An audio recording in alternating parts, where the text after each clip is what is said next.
because it's like. Starting up the live stream now. All right, thank you. Still start recording.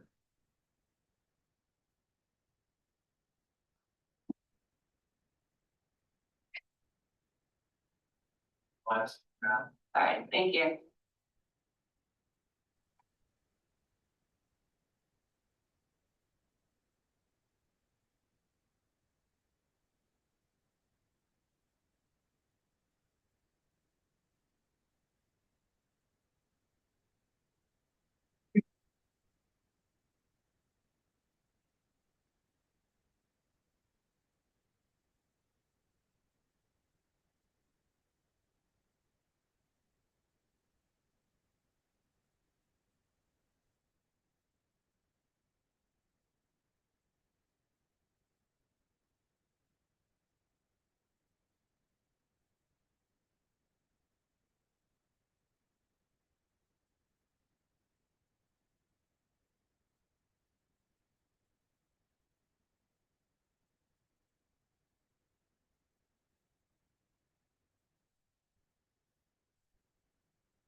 Oh, your poor Post-it notes. Yeah, no.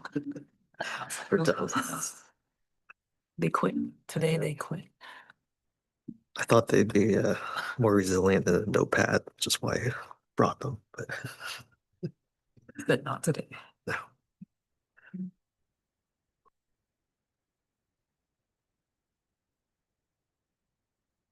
Are we all set to go now that we're recording? Yep. Okay, perfect. Thank you. Good afternoon and welcome to the Planning Commission meeting for June 17th, 2025. Before we get started, we'll just do a quick access check for those who are attending remotely, those commissioners. Commissioner Dick, can you hear us? Yes, I can. Thank you. Great. And Commissioner Burton Falk. I can hear you, present. Great, thank you. So the first part of the meeting is briefing where we will hear from the applicants and then hear commissioner comments. Later on the agenda are hearing and action items, which will provide the community with opportunities to speak to those. We have 2 items up for briefing today. I'm sorry, we initially had 2 items up for briefing today, and 1 is being postponed. Today, we are hearing the Greater Hill District Master Plan, the introduction, process, engagement, and comment period. And then the piece that has been postponed is DCP-MPZC-2025-00099. That is a zoning text amendment for the SP 10 district in Hazelwood. And that has been postponed. There will be a new date assigned and on the website when that is rescheduled. So for briefing, we will start with the Greater Hill District Master Plan, and we have Assistant Director Watley. Hi, everybody. Hello, good afternoon.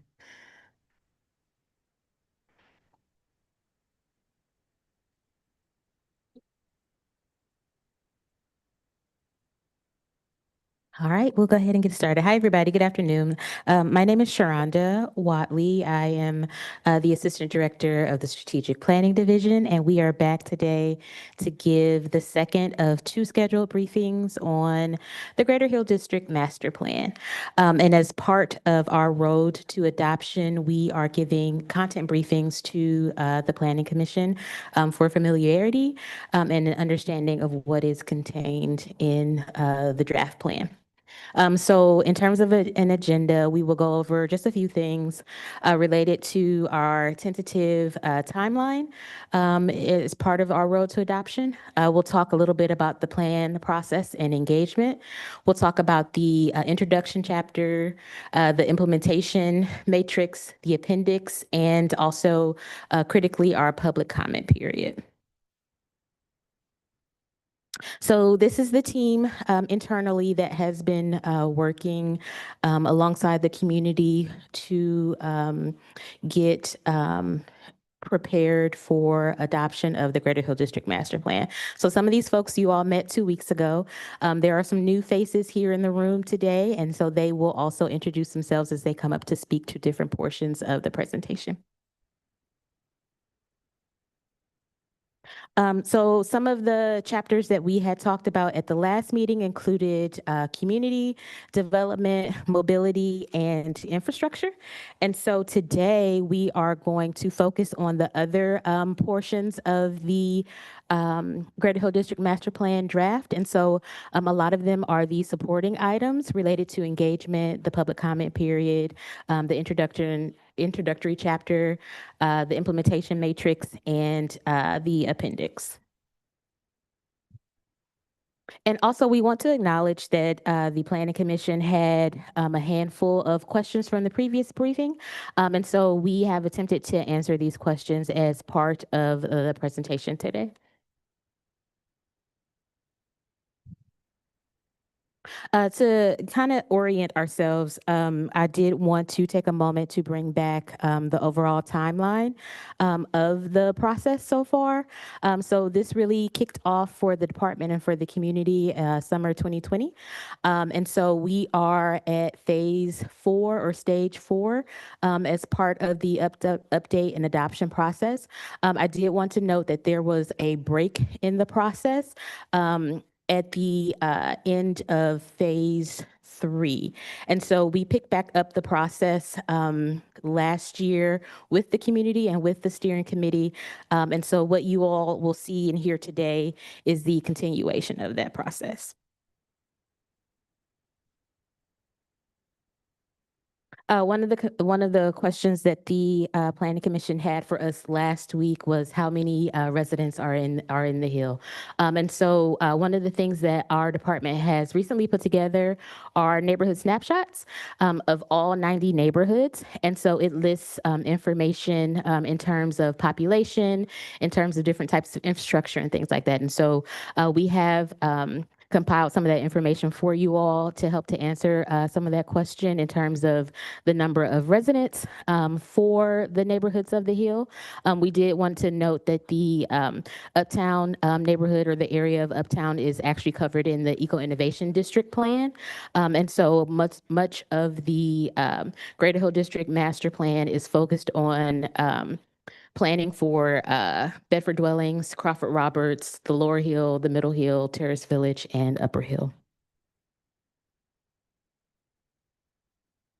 So in terms of digging into the draft of the master plan, so one of the first chapters in the plan is the introduction.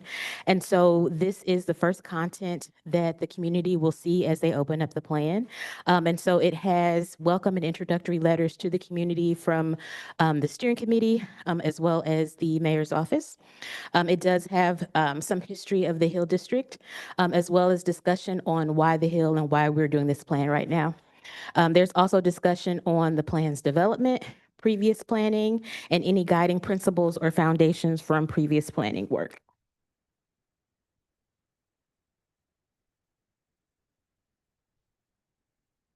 And so we had shared a little bit about this at the previous briefing, but it's really important to note that the previous legacy of planning for the Hill has been reflected in the update or the draft update of the Greater Hill District Master Plan. Many residents and stakeholders remember the plan and community discussions related to the original plan. And so we definitely wanted to make sure that we honored that and carry many of the principles and themes and aspirations from the previous planning work through to this update. And so this also helped us with visioning for the current plan update. One of the things that was especially critical, considering the overall timeline of the Hill District Master Plan update as a process, was engagement. And so there are a number of items related to the engagement plan that was originally put together at the beginning of this process and also updated as we re-engage the community. So a couple of those things are the action teams, the community events, residents, as well as online opportunities and the use of social media.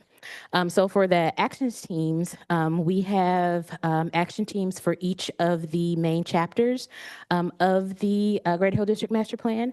And so there are action teams for community, for development, for mobility, and also for infrastructure. For community events, there were multiple widespread or general events related to the plan and recommendations, as well as more topically based public events. And so those things look like block parties, workshops, open houses, and different community meetings as venues to talk about the Greater Hill District Master Plan. And then lastly, as a bucket of engagement is the online opportunities and social media.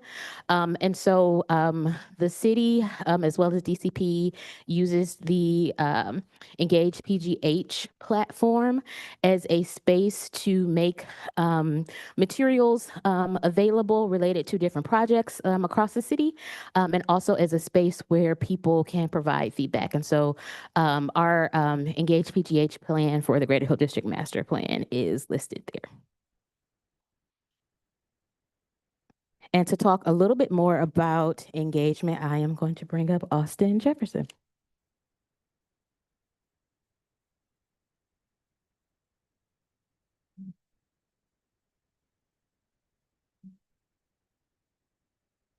Good evening, good afternoon, everyone. My name is Austin Jefferson, an engagement specialist within the Department of City Planning.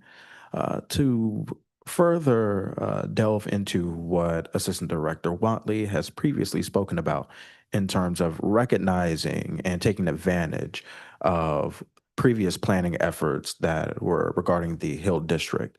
A lot of those tenets that were already foundational to those previous attempts, we wanted to make sure that we honor those and carry them over into the current iteration of the plan. A lot of these, including but not limited to, centering Black space within the community and the Hill residents, really leaning on the collective Hill expertise, both of their residents and their community leaders, faith leaders, their businesses, and other people that have an investment, both historically and presently, within the Hill District. On top of building and fostering a level of trust, because as we understand that in terms of past harms, historical harms within the Hill District and its residents, they have been largely undercut historically. So when you have a planning effort, let alone one of this size, getting very close to adoption, we wanted to make sure that we do have a level playing field in terms of being able to engage the community.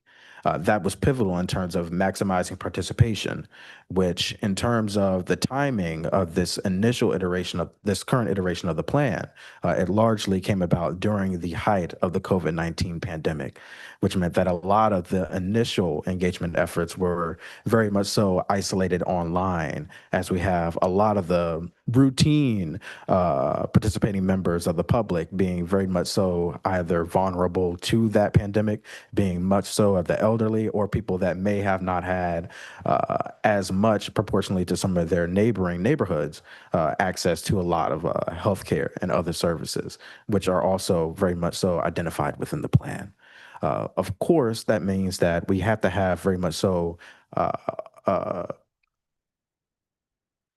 not only an idea, but also very much so a practice of transparency and open communication.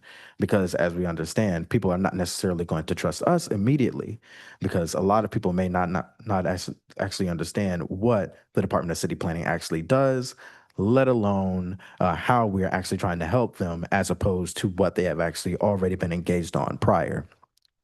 This is very much so solidified within our statement of purpose, to engage and empower every Greater Hill District resident and stakeholder, ensuring active participation in the public neighborhood planning process, and especially this process.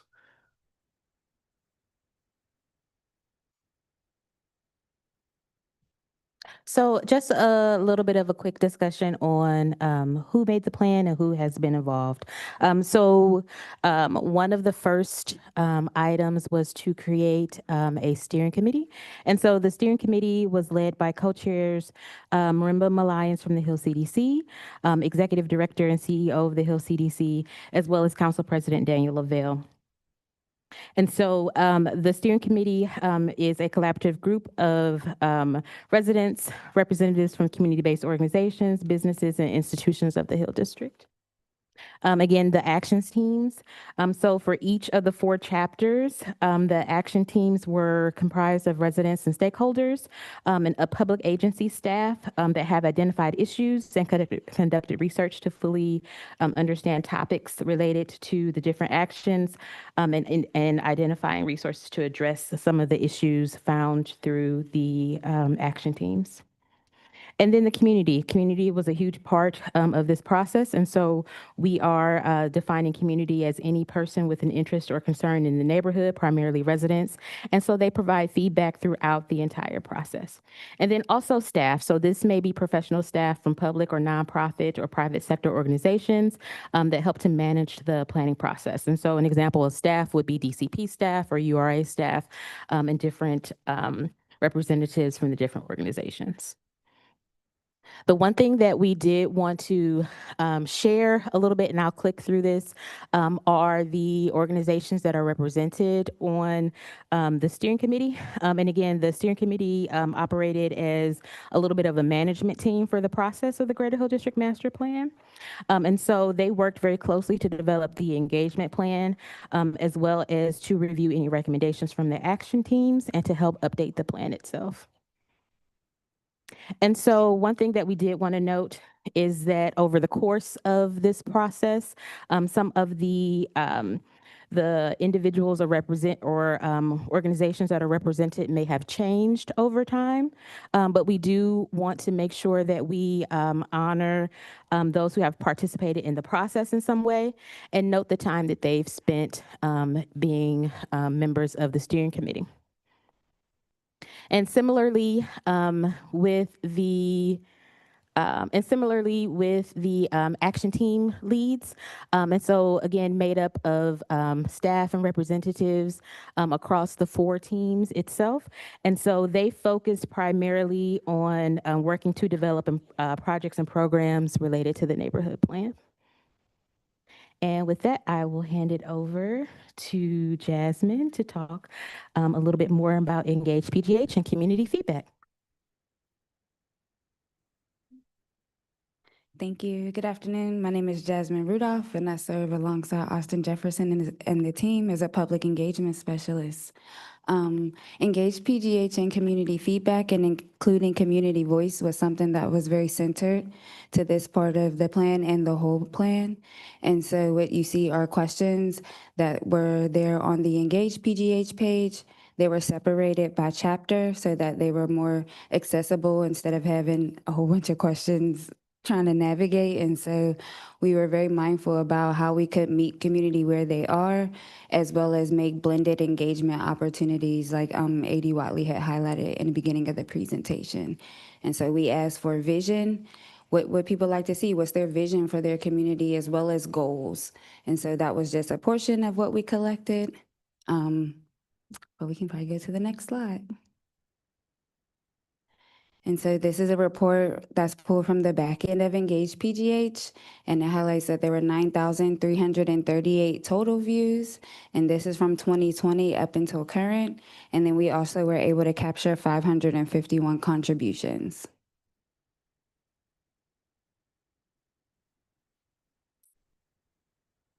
And then also just as part of the engagement and action from the community to the action teams, just a quick listing of all of the touch points that we had with those respective groups that we wanted to share fairly quickly as part of engagement.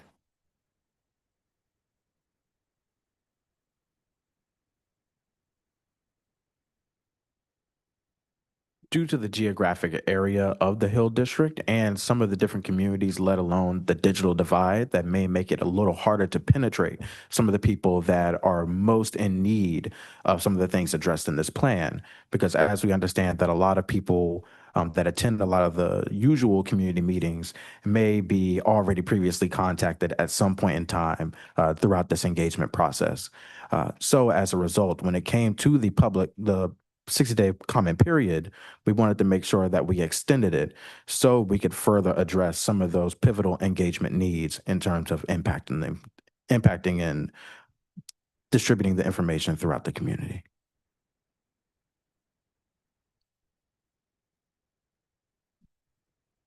Thanks, AJ. And to build on that, some of the strategies that we implemented were visuals like these, where it showed where we could meet the community in person as well as digitally.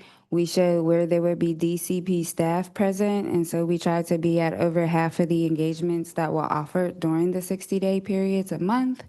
And so we also really made it an intent to collaborate with some of the local, not only RCOs, but also community-based organizations.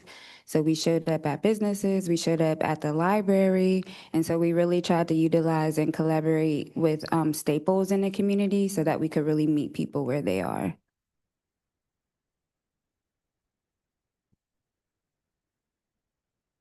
And again, just a quick listing of all of the events and engagements that we had throughout the 60-day period.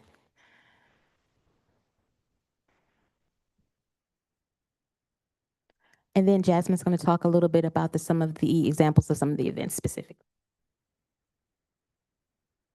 Thank you. So these are examples of some of the visuals that we created internally, as well as that we captured by collaborating with local community partners. Some of the big events and important events were the study groups.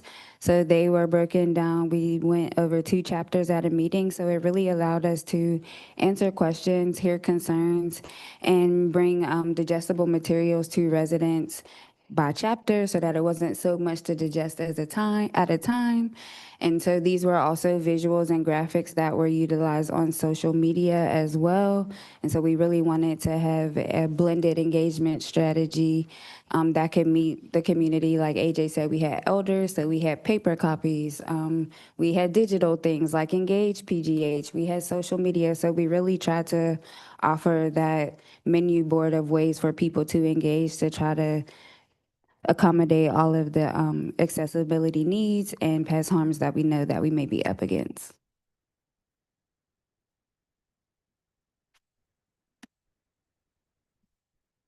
In the lead up to the 60-day public comment period, at the February 18th development activities meeting, we wanted to make sure that we launch a survey that would better inform us in terms of where not only we should meet the community, but where we should also have materials on hand and available for any passerbys. Through this survey that was not only launched at the development activities meeting, but also distributed to all in attendance to also pass along to their networks, in addition to all DCP staff who may have other individual networks that can better connect us to the community. We wanted to make sure that we get as broad of a net as possible. With the data that we collected, we landed on 10 locations to pass the kits. These kits included not only a physical copy of that current draft of the Greater Hill District Master Plan, as well as chapter pamphlets for community mobility development and infrastructure, 2-sided one-pagers, one side that you see currently on the right side of the presentation, in addition to the 60-day comment period engagement calendars and QR codes that would better connect them with instructions on how to comment on the different chapters and the plan overall via Engage Pittsburgh. In addition, those same QR codes for the chapters were also available on the handouts as well.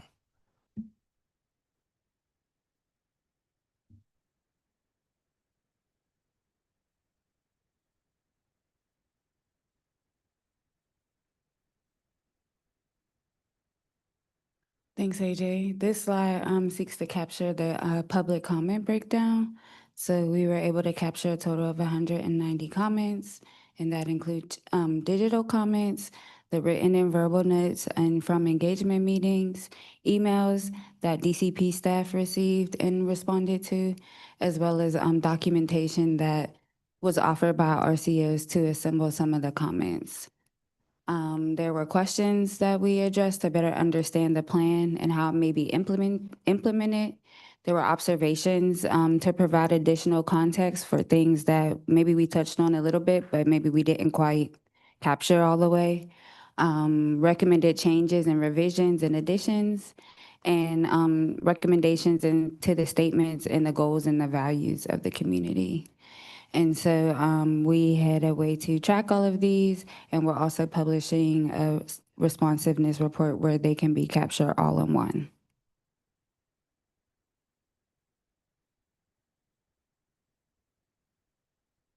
So we wanted to share a little bit about the comment criteria that we came up with. And so obviously there will be non-substantive comments or changes. And so these could include things like grammatical corrections, spelling errors, or any sort of language consistency.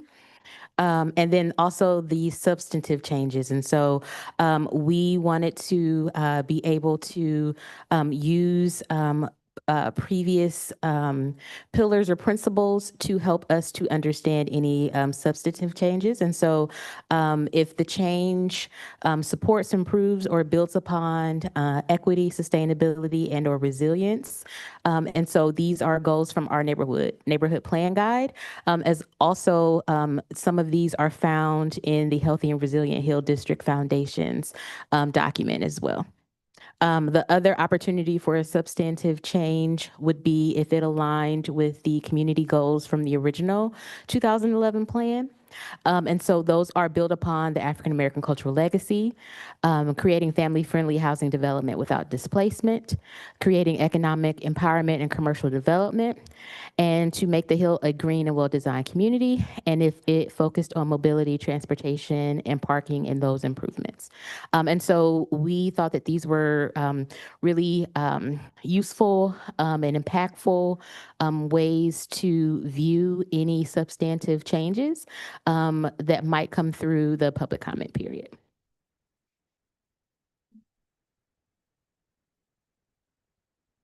And then next, we will talk a little bit about the last two chapters in the draft Hill District Master Plan.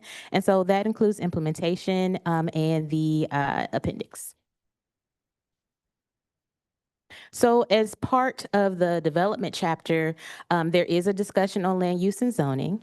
And so we did, and so you all did have a question at the briefing a few weeks ago about land use and any intended zoning updates or intentions around zoning. And so we did want to have a little bit of a discussion today related to the zoning. And so much of the land use in the draft plan right now is in agreement with the land use goals of the 2011 Greater Hill District Master Plan, the original plan.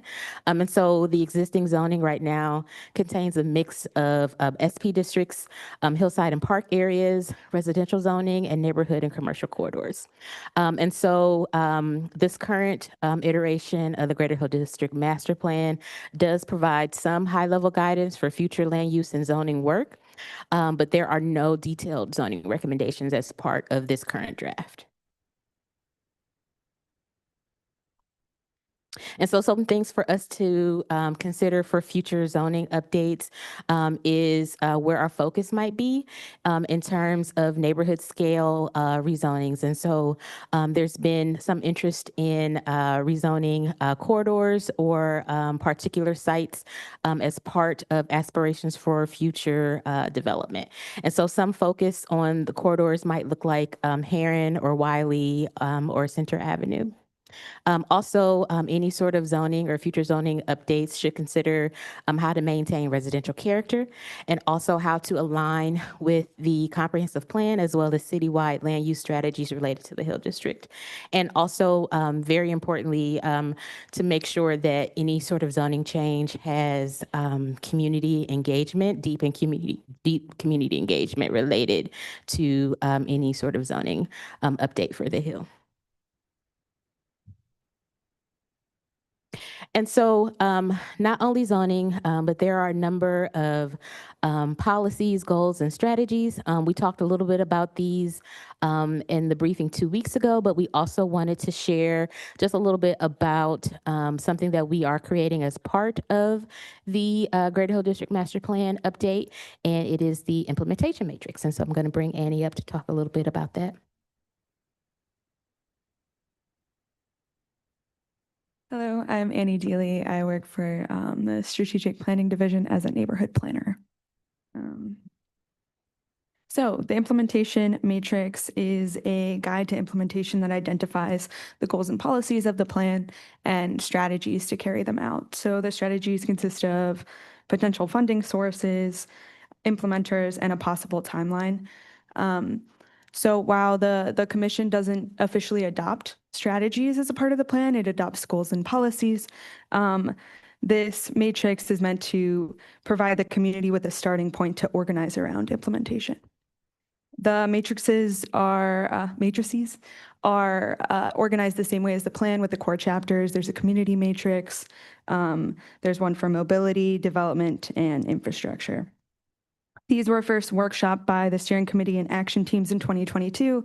And then with the break of the plan, they were updated by DCP staff by reaching out to stakeholders that had been involved.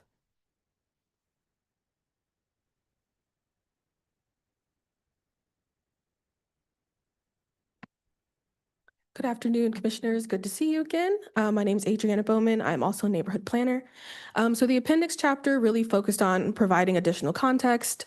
It has additional analyses and also information that the community thought was important to preserve from the original plan.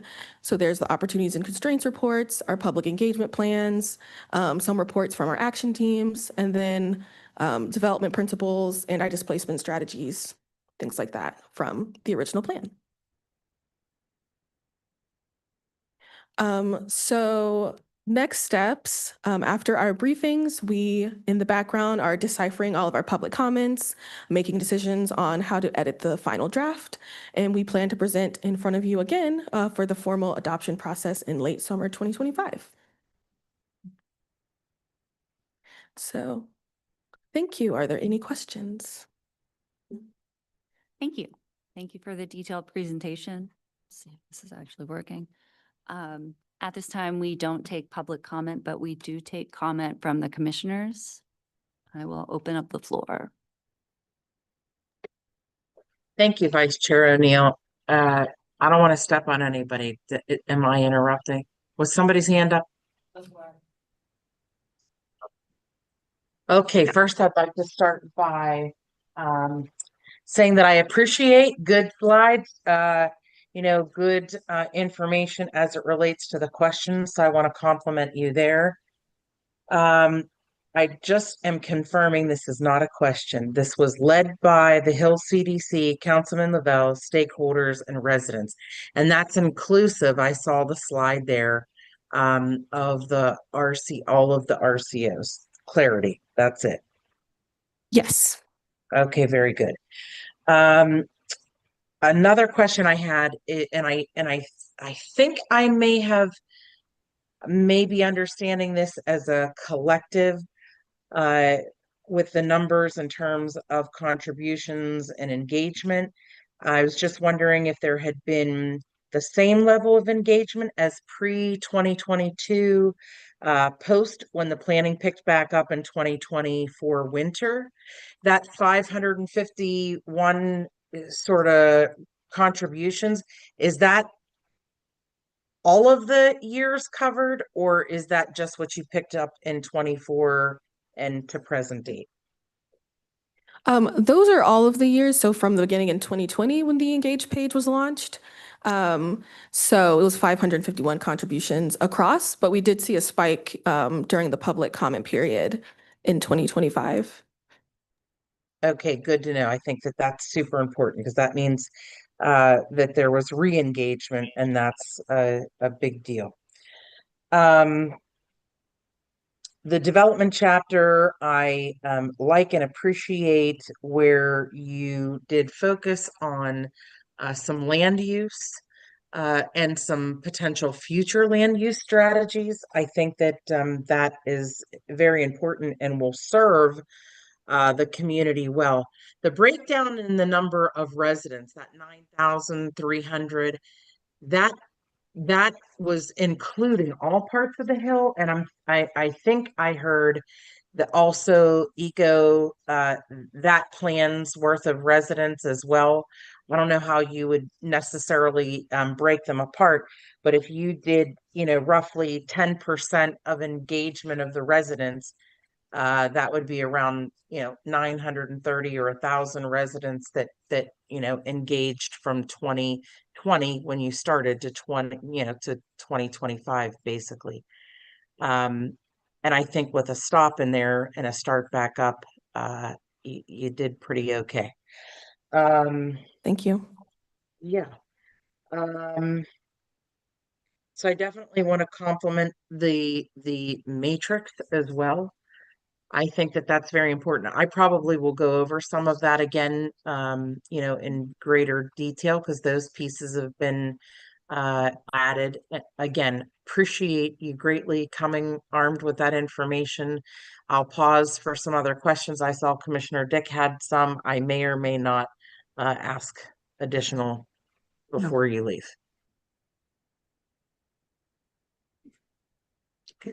Great. I- Commissioner Dick? Yeah, you sort of answered the question, I think, Commissioner Burton Falk, but I could not see the slide. What was the total population that you quoted, that you said for the Hill District? We said 9,300. We based that on the neighborhood snapshots, adding up all 5 neighborhoods. 93, okay, thank you. You're welcome. Commissioner Wu? Hi, yeah, I want to concur with Chair Burton Falk on the implementation matrix. I think that's a very important piece of the plan. Kind of to serve as almost a blueprint or a checklist, a guide of sorts. To look at progress over time. And also, I think you guys did a really great job with the 60-day comment period being out in the field all those days. I'm sure it was pretty exhausting at times, especially if you had evening meetings that you had to go to. I did have a few questions. So in terms of the implementation actions, what proportion would you say, if you know the answer, would you say of those actions were carried over from the 2011 plan because they were not yet implemented? And yeah, let you answer first. That's actually a really good question. I don't think I can give you exact number or percentage now, but I can bring that back or email that back to the commission. Okay. Yeah. My second question is about the, I guess, the cross section of engagement. Do you think you got a good cross section of renters and folks living in public housing versus homeowners, or was it dominated by homeowners? That's sometimes an issue with planning anywhere, not just the Hill districts. That's a good question. I think we did. Working with the RCOs in the Hill, some of them have a very specific resident groups that they target with their activities and with their information sharing. And very specifically, the residents at like Bedford Dwellings and different renter groups are definitely a focus area for some of the RCOs in the Hill. So yeah, I think we did. Yeah, I think, if you have that information, it might be good to include in the plan, just to show that there, that there was a good level of engagement with renters and public housing residents. And my last question is just kind of about the, I know the community mobility development infrastructure, those categories are from the neighborhood plan guide. What would you say is the difference really between mobility and infrastructure in this case?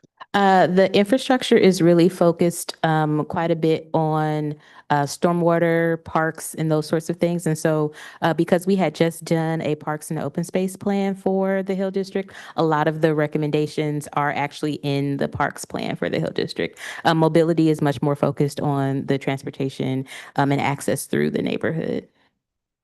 Thank you. Mhm. I just have a few questions, so more comments, I guess. So thank you all for the detailed presentation.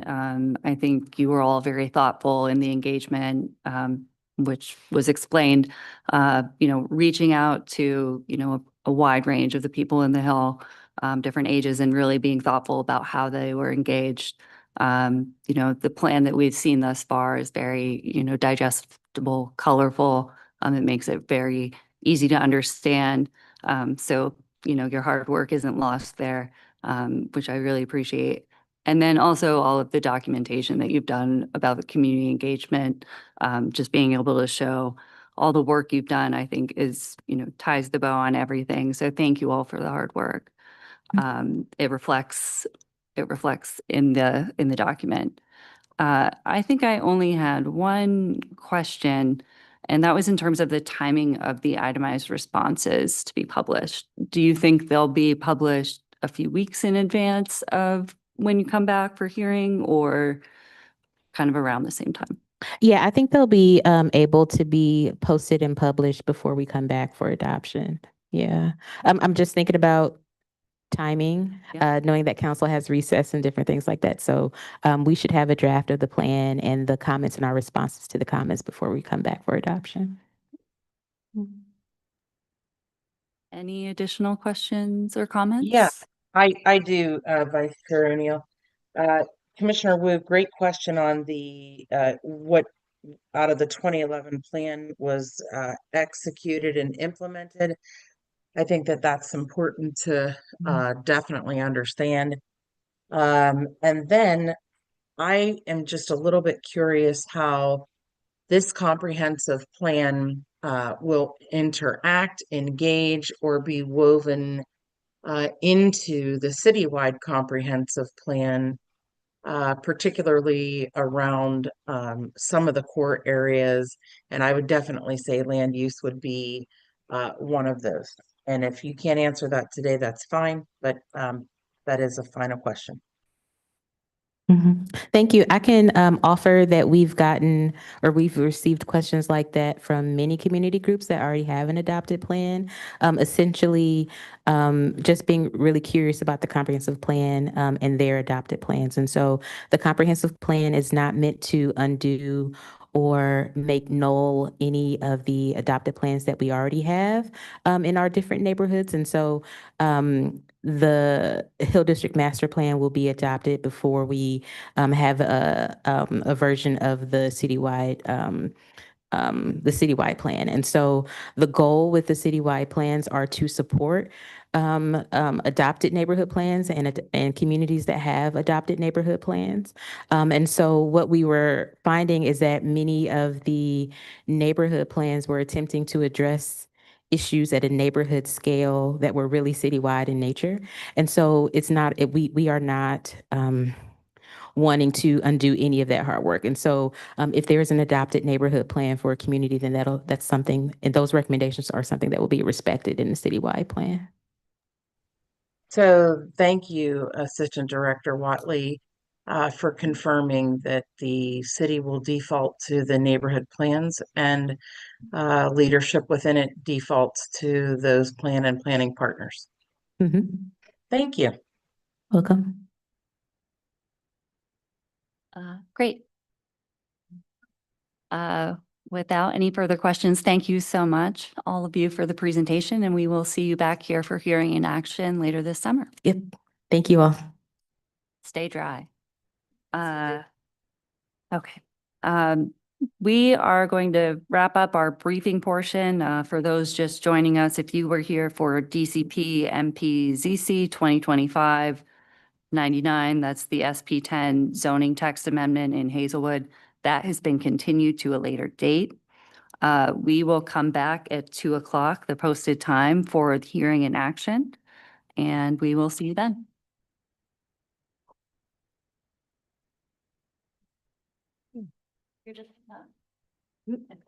Avoid the rain, or does she get to go? Finish the calls. It's done.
Commissioner O'Neill, are you there?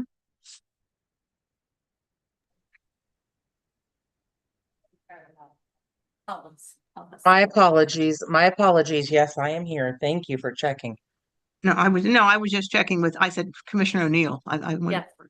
Oh, Hi, thank you everybody for your patience. The commission needed coffee because we were all very cold after the downpour And wet. and wet. Yeah, sorry. So thank you all. Apologies. And are we ready to get started? Should have turned around like I did and went back home. Yeah, I'm here, Commissioner Blackwell.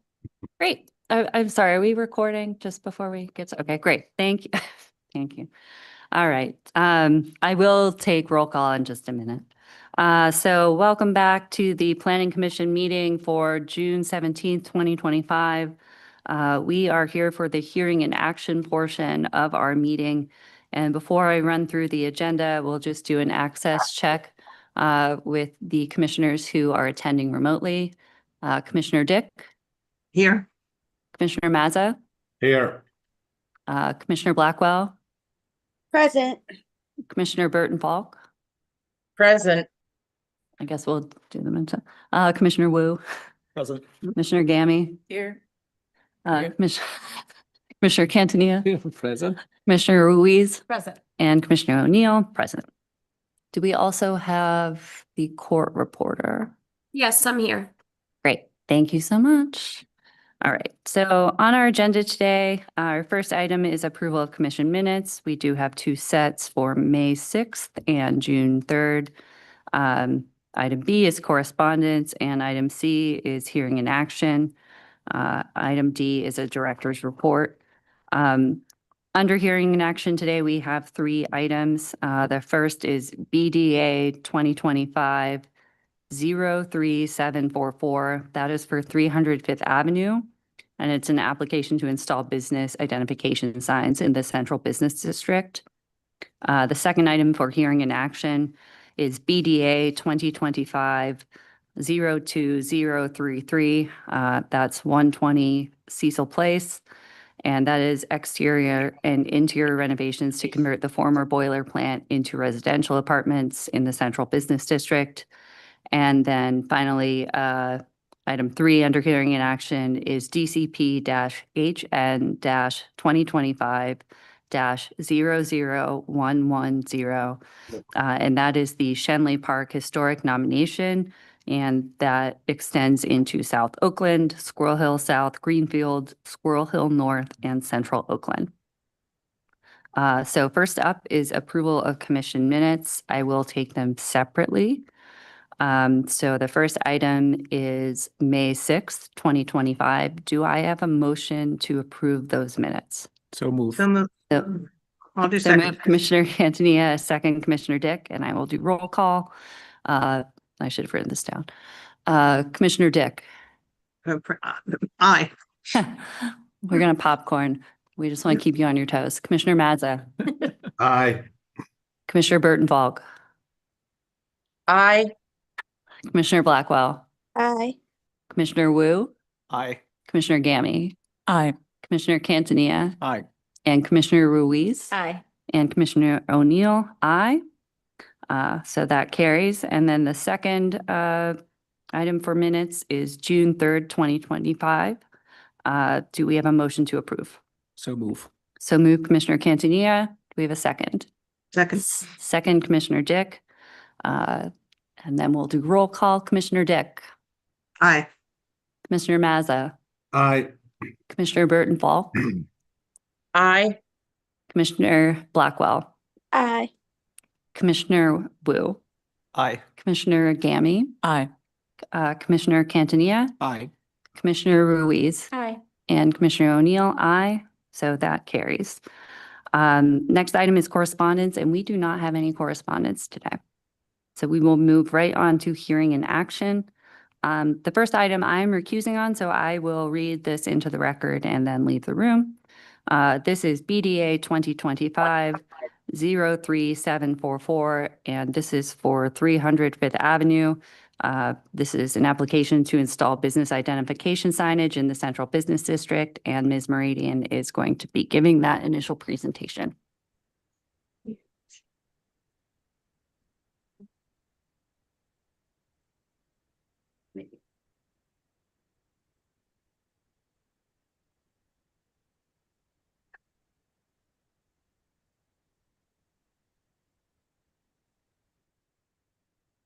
Good afternoon, Commissioner.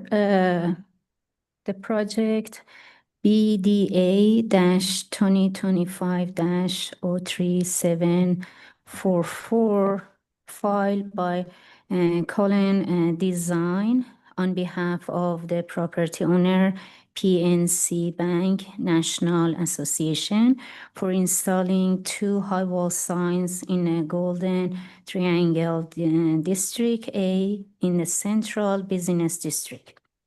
The high wall sign does comply with the section 919.03.m.7 as follows. The business names PNC will be mounted above grade in 474.6 feet. It will not be roof mounted nor project above the purple wall. The proposed sign faces will be on the north side and west side, 1,376 square feet each, less than 2% of the exposed facade area. It will not include motion or animation, and the applicant has certified that the sign will comply with the luminance level standards. Per section 919.03.m.7, the proposed sign require a design review and approval by the City Planning Commission. Design review staff reviewed the question request on April 24, 2025, with the outcome of not required. The development activity meeting is held on May 8, 2025, with the positive outcome. Under section 922.10.e.2, the Planning Commissioner shall review a project development plan based its decision on criteria. Recommendation motion based on the information in the application and analysis of the fact of record, the city planning staff recommends approval of application BDA-2025-03744 for installing 2 high wall signs in the Golden Triangle District A in the Central Business District. I turn it to the applicant. Thank you. Thank you, Miriam. It's Bill Colano from Colano Design here on behalf of PNC. And let me get this working. We have a sign planned for the north elevation and the west elevation of the building. A little bit of record keeping. We're in the GT-A Golden Triangle District, and it's on a single lot. And we are allowed 4 signs on the building, of which we are planning for 2. A little more location. And I wanted to note at this time that the sign will be coming down from the Liberty Avenue PNC building when this one goes up. We calculate the facade of each north and west facing directions. 2% gives us 1,500 and change square feet in the north, and on the west, 1,800. So on the north facade, we are planning a sign 1,376 square feet that is under the 2%. It consists of the logo mark and the word mark. And we have a red box drawn around the calculation for the area, which is about 20-foot high symbol, 15-foot high letters, and the sign width is 68 feet and change. And both signs are identical. So here is the west facade. We have a different square footage of 2%, but the same size sign on that elevation. And this is what it will look like. And it is going to use a flex face technology. There's a little clip that holds a translucent white or colored material, and the LEDs are mounted behind it. We're looking at a cross section, and then that translates into the structure of the building. And using a new technology that allows us to be at sign level and project a green light outward, we can see everything, all the spaces that are colored green are where you will be able to see the sign back again. And that radius ring shows the readability of the 15-foot high letters. And that is my presentation for today. Okay, is there anyone? Sir? Is there anyone in the room who wishes to testify on this matter? There's no hands raised in person, and there's What about no anyone hands online who wishes to testify? there's no hands raised online. Okay, then I'll entertain a motion to pass this. Second. Okay, Commissioner Gammy. Who was the first person? I'm sorry. Commissioner Gammy, second. You're second. Okay. Did someone okay? All right. Well, I mean, I was not making the motion. I'm sorry. Just Oh, if you weren't making the motion, then I would I make said I the would motion. entertain a motion. I'm sorry. That was you're okay. Sorry. You're okay. A second to that motion. I'll second. This is Monica. Yeah. Okay. Thank you very much. Okay. Roll call then. Commissioner Blackwell. Commissioner Blackwell, are you there? Well, I guess not. You're on mute. Oh. She said me. Okay. Commissioner Burton Falk. Are you there? Aye. Nice job, Commissioner Dick. Aye. Okay. Okay. Commissioner Dick says aye. Commissioner Gammy. Aye. Okay. Commissioner Mazza. Aye. Okay. Commissioner Quintanilla. Aye. Okay. And Commissioner Ruiz. Aye. And Commissioner Wu. Aye.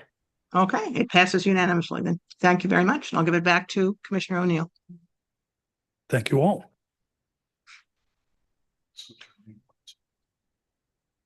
Nope.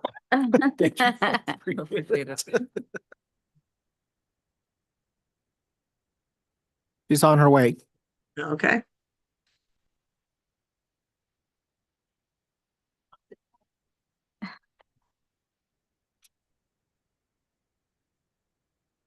Thank you.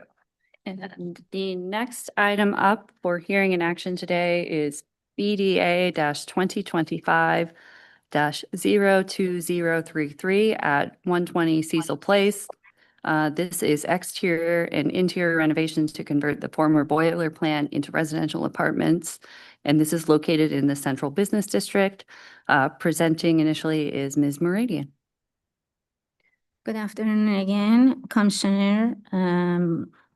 The application BDA 2025-02033 filed by PWWG Architects on behalf of the property owner for interior and exterior renovation to change of use of the former Boulder plant, warehouse, and office building into apartment along Fort Duquesne Boulevard in the intersection of Cecil Place in the Central Business District.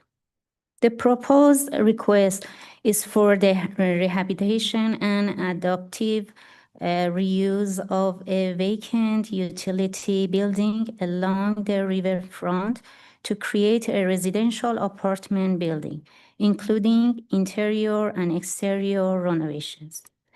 The 13-story structure will be used as a multi-unit residence with 97 units, featuring interior bicycle parking spaces on the first floor, 2 accessory surface parking spaces on the first floor area available for loading. Accessory plan area garden at the front with the fence and wall at the back of the sidewalk. Exterior renovations will include full refacing of the north elevation along the front river, cleaning and painting the existing smokestack, and cleaning and repointing existing masonry. Additionally, the canopy will be added to the north wall on the first floor. The Pittsburgh Downtown Partnership hosted a downtown activity meeting on Thursday, March 13, 2025, to provide residents and community stakeholders an opportunity to learn about the proposal, ask questions, and offer comments. The consolidation plan for parcel 8R1 and 8R71 has been approved by the Planning Commissioner at its hearing on March 7, 2025. The Mobility and Infrastructure Department has reviewed and accepted the curve cut under application DOMI CC 2025-03244, which will take effect on January 1, 2026. On April 7, 2025, the proposal was reviewed at the staff level with the outcome that the contextual design advisory panel is not required. The exterior renovation with the cost of construction over $250,000 in Golden Triangle Subdistrict C need to be considered as a project development plan and to be reviewed by the Board of Commission, base its design and decision on the criteria. Based on the information in the application and analysis of the fact of record, the city planning staff recommend approval of application BDA-2025-02033 for exterior renovation to change of use of former boiler plant and office building into apartment along Fort Dawkins Boulevard in the intersection of Cecil Place in the Center Business District. I'm returning to the applicant.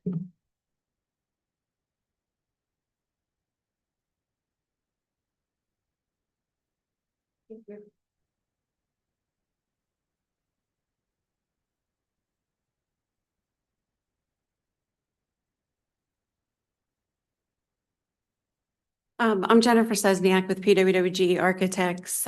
This project is in partnership with Beacon Communities. This is one of 6 developments that they're either have recently completed or are in progress now. This project is in partnership with the Pittsburgh Scholar House, which is an organization that provides housing as well as one component for continuing education for single parents as they move through higher education. With this project, we have an office that will be part of the project as well as a percentage of the housing set aside specifically for that program. We are in the Golden Triangle District C, as mentioned, at Cecil Place and at Fort Duquesne Boulevard. As you can see highlighted, the building is actually 2 buildings. So the original building was constructed in 1904, which is the taller office and warehouse building at the back. The boiler plant was added in 1924, and this project will provide affordable housing. It will also, it's also a historic tax credit project, which has been submitted to the National Park Service. So we recognize that this site is a really prevalent site for the city across the Allegheny River from PNC Park. You can see it highlighted there.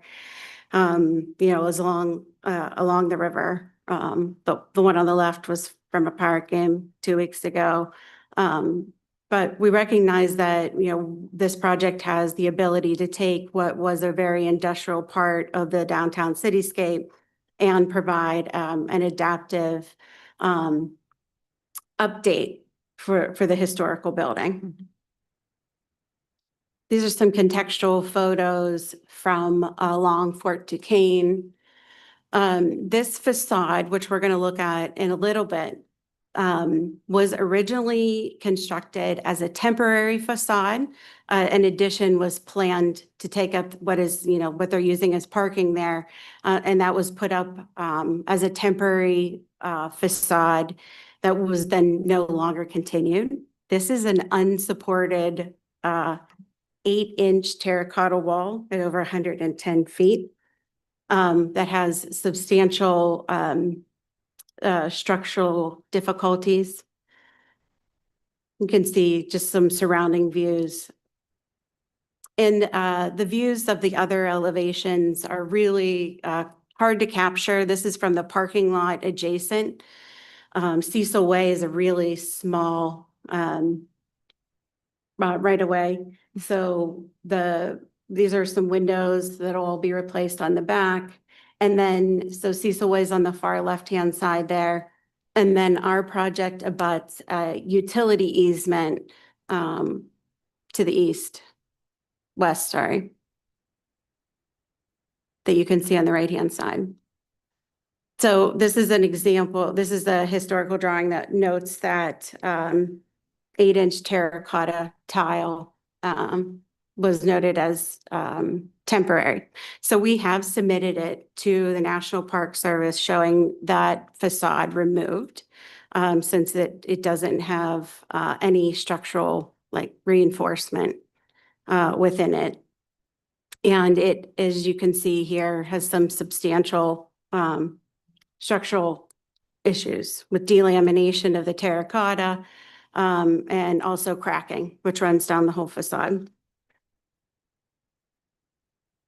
This project will provide 97 units of affordable housing. You will see here too that we have the majority of the units in 2- and 3-bedroom units to accommodate families within it. And you can also see the area the plaza that's in front, which is currently a parking lot, showing its development. So we will have 2 drop-off spots along Cecil Way. One will be accessible and one will be a drop-in, either for visitors to the building or for dropping off things. The utility easement area will be used for trash and move in and move out. But we are proposing a play area for the children that's fenced in. The existing metal panel fence along Fort Duquesne is being retained. So that's already existing in place, and then we're adding to it. It's quite substantial, and so it provides a level of protection for the kids from automobiles. That'll be great. And then we're also looking to provide pull something that we've yet to determine out of the building as part of a sculpture, part of the historical sculpture of the building. The planting plan, you can see here, we have honey locust as the trees. They're not within the right of way, but within the property, just to the rear of the fence, which allows shading of the play area, also in the sidewalk. Because there's a center tree aisle, but here at Fort Duquesne Boulevard, we didn't feel like pulling it back was any detriment to the sidewalk there. And think that the trees will have a better chance at surviving. And then we have several perennials, from some switch grasses and bluegrasses to different other area perennials that will be used within the site. So In terms of exterior, on the exterior, the existing smokestack is going to be maintained and repaired. The rest of the equipment, which are large blocky scrubbers on the roof, will be removed. All of the brick is to be cleaned, repointed as needed. We're intending to replace all of the windows in the project for both the back building and the front building. And then we're proposing a new north wall with a stainless steel rain screen tile and aluminum windows to match or be very similar in nature to what's there. So the idea is that the new facade will have a memory of the existing one, but in a scale that's more appropriate to its location on the waterfront and in a material that's going to be more durable and longer lasting. So this is just the other facade. Real quickly, you can see the main entry is located off the plaza. That little pink kidney shape, that's the Scholar House office within the vestibule. The bike entry room, we have an entry ramp right off the utility easement, which will have lots of light that goes back there that bikers can just ride right into the building. And then our utilities are at the back off of that easement. Just a quick understanding, the interior front of the boiler plant has a lot of open area within it to allow a lot of natural daylighting down into the space. This site doesn't get a lot of daylight and there's not a lot of direct sunlight for the windows, so we're looking to bring in a lot of light through the roof that has a green roof along the riverside so that the units looking down on that have a nice view that's uninterrupted with mechanical.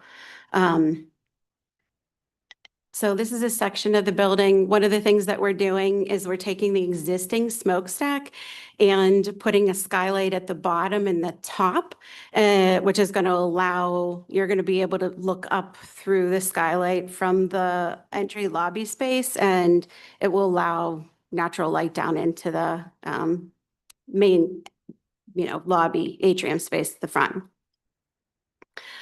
We took a look at the solar studies to see, knowing that the front facade is stainless steel, and you'll see the material here in a minute, to see if there was any direct sunlight on the facade. So you can see that at solstice, we have about 2 hours of sunlight on the facade. But that's the only month that's the only time. And then when we dug into it, there's anywhere from a 1 hour to 2 hour period that the front facade gets any type of direct light 5 months out of the year.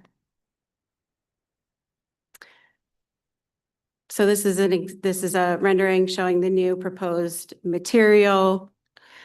This is a stainless steel tile that has a UV coating on it. It's which alters the visible light transmittance through the tile. So as the light shifts, the tile also, the light on the tile also shifts, and we have it in a warm range of tone to be reminiscent of the terracotta that is there now. The existing frames that we're keeping are here at the front of this rendering. You can see we're going to paint them, but there'll be new lighting and things provided.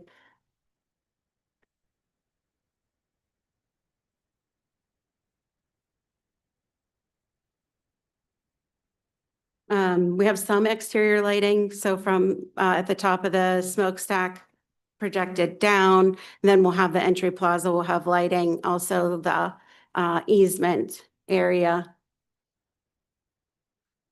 So this is an example of the material. The range that we're looking at is there in the top. So there's a mixture of what they call bright or milled tiles. So some are a bit shinier than others.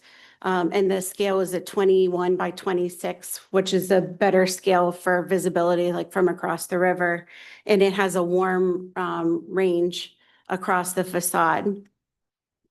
And so what we've looked at is we looked at several studies of how to use that across the facade. So we have the milled versions lower, and then a mixture as we move up getting to some of the shinier ones as we move up.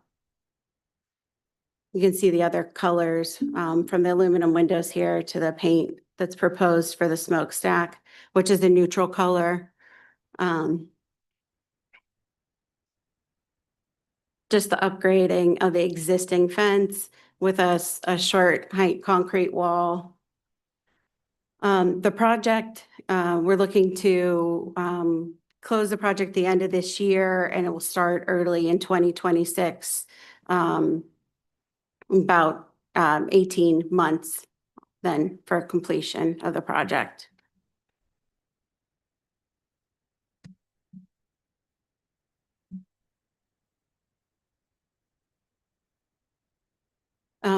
We do have a construction management plan in here as well. And yeah, just have the accessibility. We did meet also with River Life and had a meeting with them on the 30th of April and got their letter, a letter of support and their feedback. And we've also, as mentioned, did the downtown development activities meeting. Great. Does that conclude your presentation? Yes, thank you. Thank you. At this time, we take public testimony. Before I go into the public testimony spiel, is there anybody online who wishes to speak? There's no hands raised right now. Is there anyone in person who wishes to speak? All right, I will open up the floor to commissioners. No comment. Commissioner Mazza. How you doing today? So here's my question. So this hasn't come before us before because of its the conditions in the Golden Triangle District and those type of things. So we didn't have to have a hearing or a briefing portion, correct? Correct. Yeah, so for me, I mean, this is really difficult. It looks like a great project, but I mean, just looking at these 25, 30 slides right now to make a concerted decision on this project really doesn't make sense to me. I mean, it doesn't. I understand the rules and everything like this, but I can't honestly, move this thing forward in my mind. That's where I'm at. I mean, I think we need to have some discussions or make a motion and explain that sort of stuff, whatever we need to do. But for me, it's really difficult to support it. Thank you. Does that conclude your comments? Oh, sorry. You're good. Sorry, Vice Chair. Commissioner Dick. Okay, a couple of questions. Just mainly because I'm of course, don't see the slides. What is you're removing the terracotta non-supported wall, and you're putting on these stainless steel tiles over top of brick or over top of what? It will be a brand new wall, cold form steel wall that will have new insulation and a rain screen. So it'll be completely new. That wall has no structural support within it whatsoever.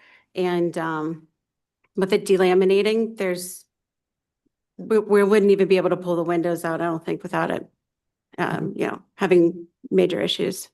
Well, what is giving you support then? It will be a brand new wall of cold form steel. Yeah, I thought you just said it would not be giving you support. I'm misunderstood. Well, right now it doesn't have any internal support, but it will be new. Yeah. The new wall will, okay, that's what I want to clarify. Okay, number two, is this, hearing correctly that this is 100% affordable housing? It is. I don't have the breakdown for the units, but it is affordable project through PHFA. Okay. Do you know what percentage is the scholars housing? What percentage of that goes to the scholars? I want to say it's 49 or 40%, but that I think was still in discussion. Okay. And you think with the affordability, there are various levels of affordability perhaps or not? Yeah, absolutely. Okay, good. Okay, well, great. Thank you. Thank you. Are there any additional comments? Commissioner Ruiz? I have a question about lighting on Cecil Ave. Is there going to be any lighting on that Cecil Place? I'm sorry. Yeah, there'll be some small facade mounted lighting along there on like marking its way back. So I have units on the first floor of that. So enough to provide safety lighting along Cecil, which doesn't have a lot of lighting at all now, but not too much, right? That it's going to impact the residents at that first floor level. My second question is, what size are the units? Like, are they one bedroom? Oh, so majority of them are 2 and 3 bedroom. We have a few, I could go back to go back to the matrix, but we have a handful studio, some 1 bedroom, but majority of them are family size units. So looking at it, we could have potentially up to 150 kids in the building, which is pretty cool. Yes. Commissioner Cantania? Yes, so I have 2 questions. And one of them, it is actually going back to what Commissioner Massa asked, because my main concern is actually, first of all, I want to say it's fantastic that you guys are taking this building and it looks amazing. It looks like it's going to be a really great addition. My concern is more of what's happening with that north wall and how it all of a sudden becomes like a building that has like almost like 2 faces that really don't connect with each other. And especially with this pattern that it looks more chaotic than anything else. So, but I just going back to what Commissioner Mazza asked, which is we didn't got a briefing on this project, right? Because I don't remember seeing this before. Correct, and I will defer to the zoning administrator as to why that is, which projects come straight to us and which do not.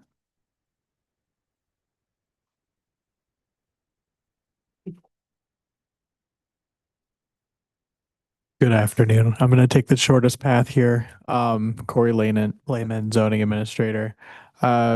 We've reviewed this with commissioners a couple of times, and we can go back and provide this at another briefing if you'd like, or a director's report. But in 2025, we started bringing projects that were just exterior renovations and that weren't substantial new construction to hearing and action only, to create more efficiency for the planning commission, so that we didn't have such long meetings, and for applicants' sake, to make our process run more smoothly.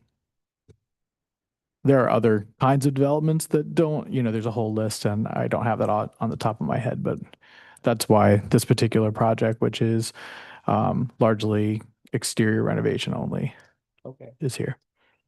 Okay, because in that case, then I actually do echo Commissioner Massa's concern in that the facade, it seems to be that if we're just looking at the facade, right, it seems to be that it's actually way different in character than what was there, which and I understand the materials and everything else, but it doesn't even coincide with the rest of the buildings. So the original facade doesn't coincide with the rest of the building because it was built as a temporary wall. But because it's been there since 1924, we're used to seeing it, and it has sort of, become what is, the facade across the river.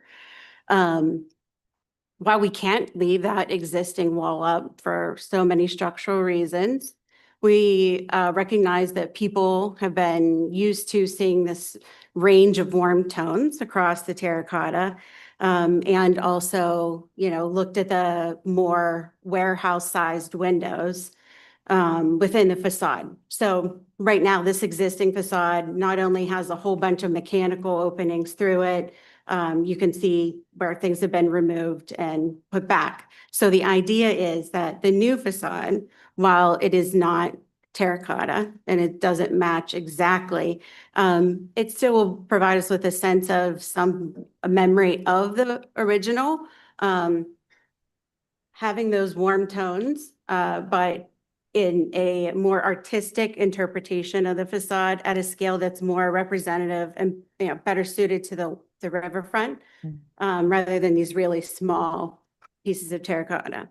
No, and I appreciate that, but I'm just saying that even the current facade doesn't really work, does it? Because it looks completely different from the building that's there, the historical building. So from that perspective, I don't see how, if we're trying to make the building better, we might as well try to do something that matches the building and looks more permanent than what was there before.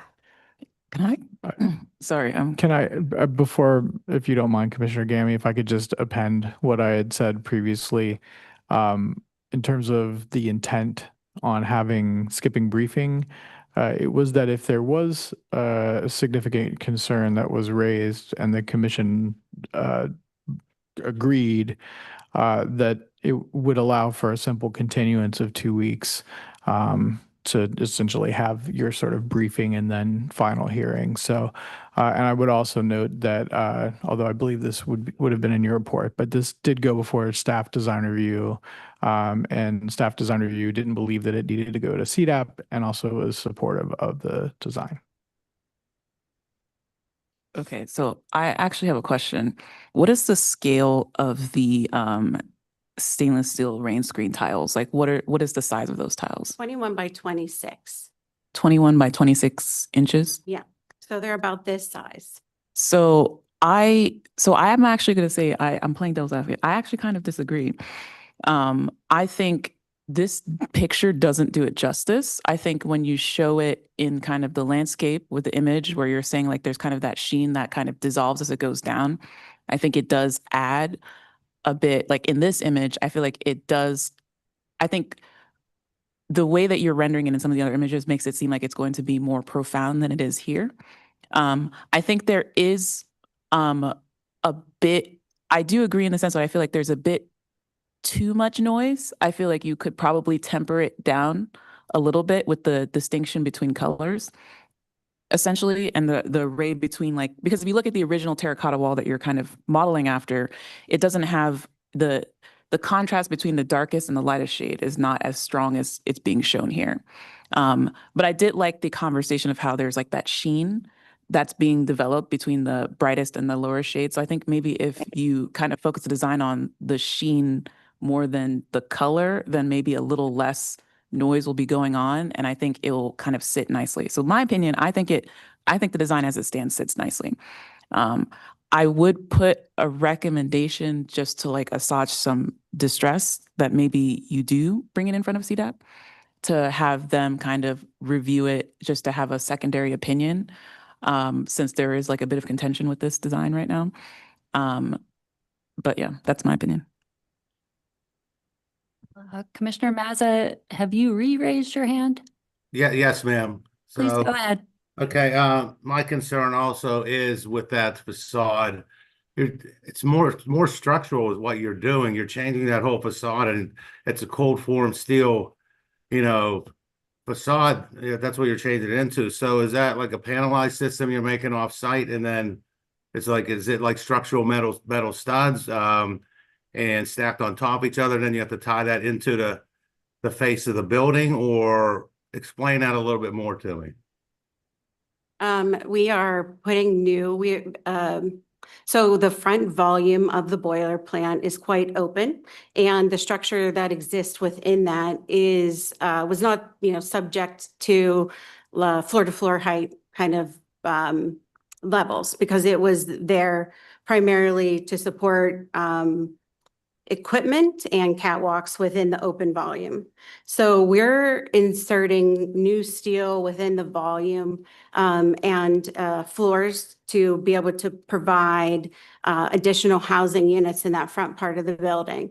And so then the new facade will sit on those new floors and will be tied to the existing structure. And it will have a rain screen, it will have insulation, and brand new windows, all of which the existing wall doesn't have. So those new floors, so you're gonna insert some beams there, or you're gonna put decking on top of the beams and pour concrete on top of that? Or Yeah, this will all be part of our building. okay, so my point is that's more structural what you're changing, because you're adding weight on top of each other. So that isn't just like a simple taking the thing off and putting something on. I think there's a lot more to it than that. And I think that's why we need to have more discussion about this, because, structurally, there's a lot of work to that. I understand that, but we have a structural engineering firm that's partnered with us on the project that we've worked through all the details. Well, that's fine. That's fine. But for from our perspective, if we want to approve this, and you have a structural engineer, I get that, but for me, I need to look at this, at least for a couple more weeks anyway. So just to clarify, Commissioner Mazza, if the applicant came back and we did continue, what kind of update would you be looking for? I need to see more detailed drawing on the facade. I need, to see exactly what the materials are going to be made of, how it's going to be built. Because you can't just put something on top of each other and just go straight up. There's a lot more to it than that. And it's one of our responsibilities to make sure that these things are safe.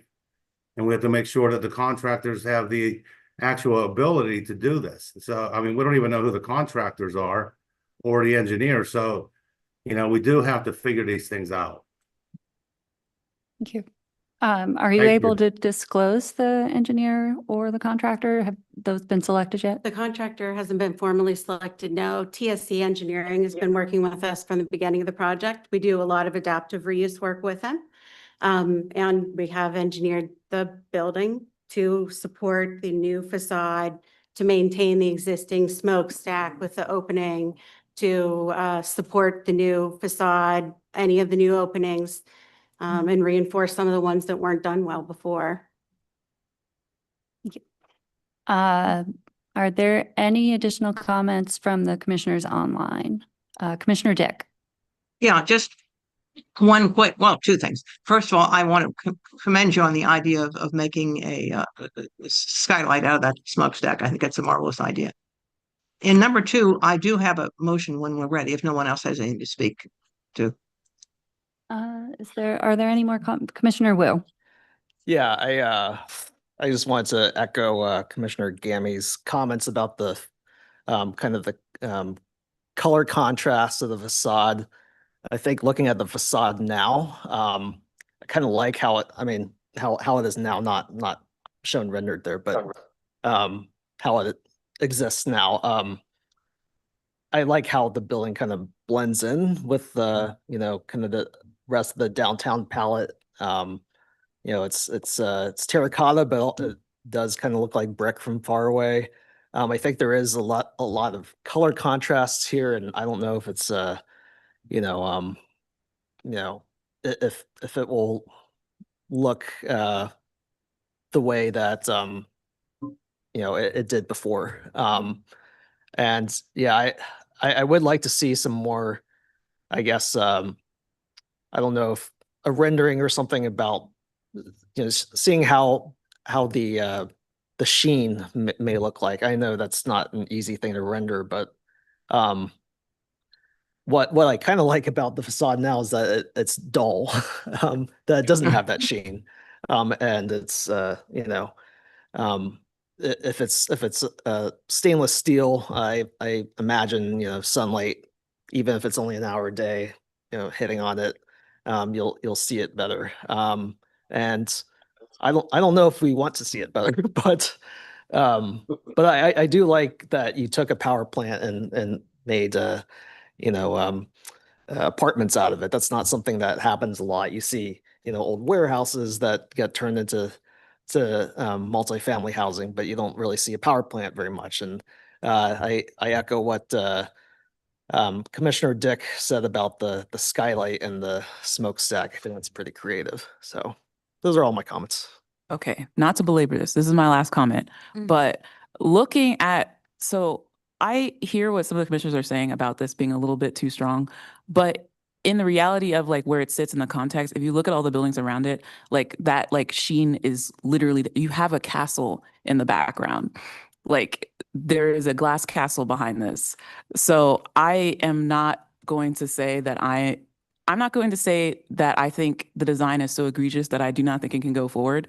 I agree I believe that you could probably tone it down a bit, but if you do design this is probably still in the top echelon of designs that we've had come across our table as far as some of the very dull and unthought through design. So I appreciate you thought through this. There is a narrative, there is a design happening here. Like in my opinion, I think you could probably take out a lot of the color and just use texture. But honestly, I I'm in favor of moving this forward, in my opinion. So I mean, the material's incredibly hard to render because it changes like with the light. In terms of like being bold on the site, we're next to a blue and white parking garage. And then 2 down the venue, which isn't included in this rendering, but has the full building facade that's wrapped in, the pixelated historical, people of note, like, Warhol and Rachel Carson. So they're meant to be at that scale to see it across the river. So that's one of the things that we've really thought about, because it's from that scale that you're really going to see the building. Most of the people, it's a lot of traffic along Fort Duquesne. And so, while I know it looks like drastic, you could see the range. It is a lot less as the materials kind of merge with the light from one to another. So I think I just want to push back on my fellow commissioners here, but all in all, I think a building needs to be a building. And I think that, there's something about a building that becomes so loud that when you look at it in context with the rest of the surrounding buildings, it overpowers the buildings. And it could be the colors. And I think that in terms of, of the facade, I'm sure, to go a little bit against Commissioner Mazza, but I'm sure that they probably have their engineers dealt with it. So I'm not I don't have an issue with in terms of the renovation and creating the new facade because it makes a lot of sense. For me, I think that, a building just should be something that is a little bit less, look at me. And instead of like, I am part of a bigger context of a bigger, you're part of the city. And even if you go back to the images where you show that building and you see it in context with everything else out around it, you see that building sticks out, and it's all because of the color. And it's a house. It's a housing project. It's not a store. Stores are the ones that you wanted to pop out with the colors. A housing project should be a lot more subtle and subdued and actually be part of the rest of the community. So I'm okay with the materials. I don't think that the building should be, so many colors. You want a more demure building, right? A what? A more demure building. Quiet, Yeah, quiet and modest. Well, I mean, if you look at this picture, something that works with the rest of the buildings that are there. And I understand that you said the garage next door, it's blue and white. And to be honest, if somebody would have brought that up in front of me, if I would have been the planning commissioner, I would have said the same thing. A garage needs to be a garage, not some sort of a shoe or something that you're going to change overnight, right? Yeah. I'm sorry. I didn't mean to cut you off. Commissioner Mazza, I see you have your hand raised, but I do just want to ask if there are any comments from Commissioner Blackwell or Burton Falk, because I can't see them on the screen. No, I don't have any additions. Okay. Go ahead. I'll Go ahead. Oh, I'm sorry. Go ahead, Commissioner. Nope. All right, Commissioner Mazza. Yeah, I'll go ahead and make this comment. I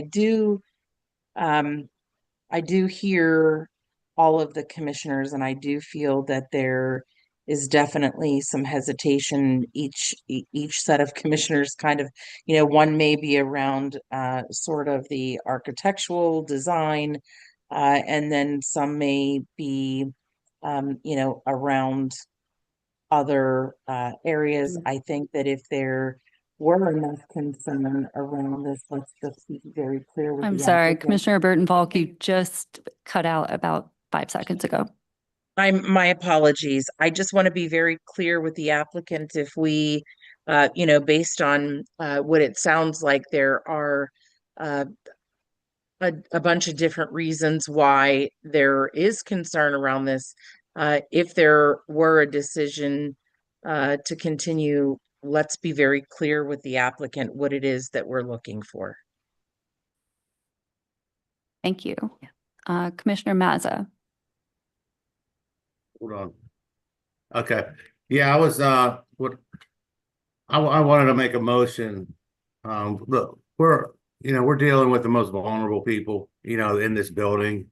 And my concerns are, I'd like to see the structural drawing, the structural drawings, and to see exactly what the materials are that are going to be used. And I'm sure you have a well-qualified engineer, but that's what I would like to see. I mean, this is a great project. I agree with the project. It helps a lot of good people, But I'm always concerned about the building of buildings, who the subcontractors are, who the general contractor is, because a lot of times, these projects aren't done right. And, and when we're dealing with people, are looking for a place to be and start their lives and do whatever they're going to do in that, in there, is I think we need to be concerned about that and see exactly, what's going on. And I did hear before my power cut off for a second that I know you don't know who the contractor is yet, but still, that's my concern. I've been in this industry for a long period of time. I've seen a lot of things go bad, and I'm not saying that will in this project, but I just want to make sure. And I know you're doing your due diligence, but I would like to make a motion to hold for 2 weeks, continue for 2 weeks. Okay, so we have a motion on the floor to continue for 2 weeks. Do we have a second? I'll second that. Second, Commissioner Dick. All right, I will do a roll call. Can I add some further discussion very quickly? Yes, please go ahead.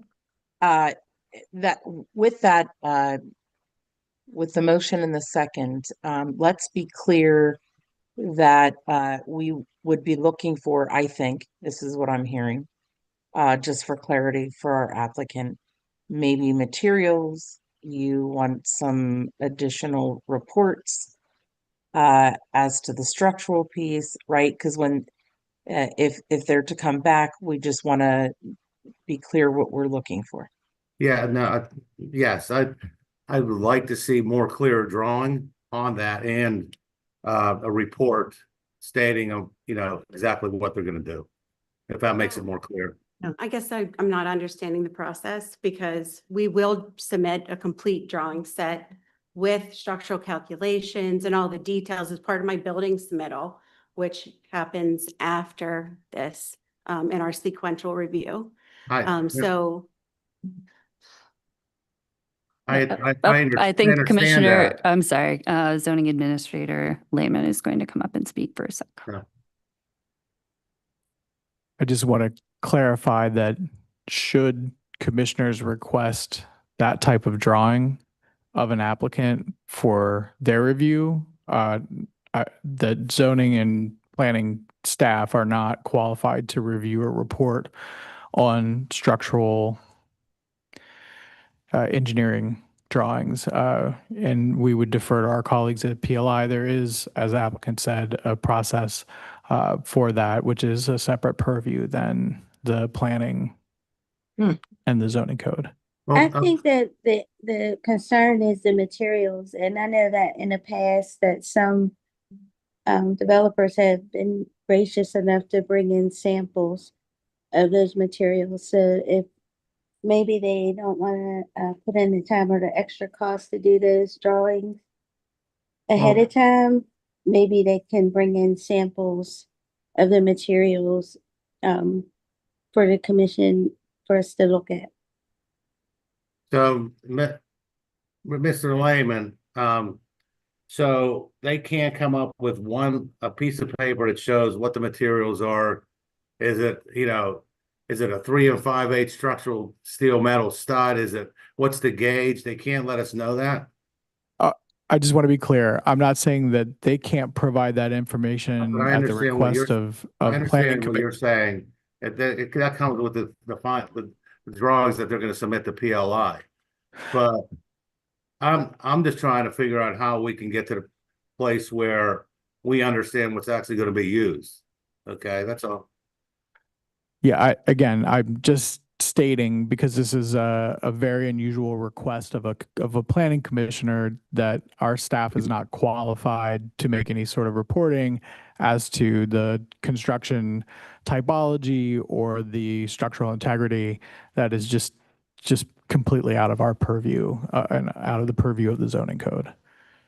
So let me ask the question this way. Can we get the report from the engineer stating what it is? Again, I'm not proposing any limitations to what planning commission members can request. I'm only stating that the Department of City Planning staff is not qualified to review and report on that kind of information. I just want to make sure we're all clear. There is a separate review process with PLI that all architects need to go through so that it can get approved by code for the city. So I'm like, I hear you, but I also am like, I don't feel that that's a reasonable request considering how I feel like in light of the materials, I think that is a reasonable request to understand like what is the actual materials. But the structural system is something that I think we don't need to worry about because you physically in the city cannot build it unless it is approved by PLI. And they not only require structural drawings, but they will also require a geotechnical review depending on the scope. So that's kind of where I feel about this right now. I'm in the camp to approve. So I'm just gonna stop there. Right, Commissioner Wu. Yeah, Mr. Lehman, I just had a couple process questions. Sorry to make you jump back up here. In his steps. So Commissioner Gammy had mentioned earlier the possibility of having CDAP review. Is that something that would delay this by a lot? I don't remember when the CDAP schedule is. But I mean, I think in light of the the material questions, I think that could be helpful if there if that could take place. Certainly.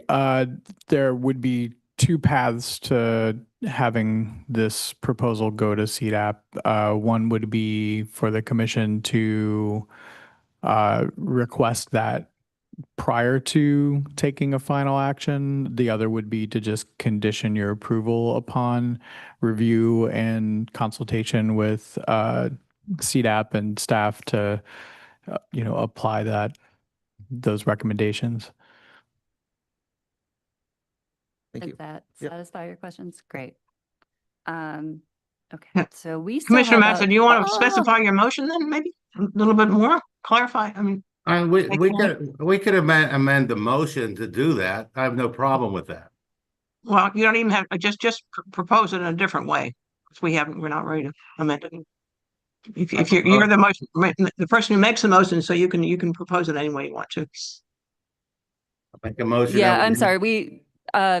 Commissioner Dick, we either have to act on the motion as currently proposed or You withdraw think so? it. Okay, well, So Commissioner Mazza, do you want to withdraw and enter a new motion, or would you like to proceed with the motion as proposed?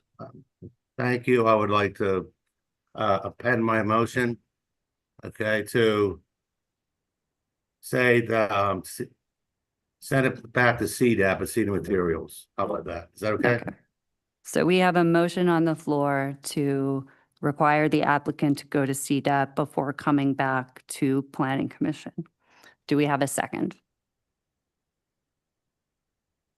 I will second that. Second, Commissioner Wu.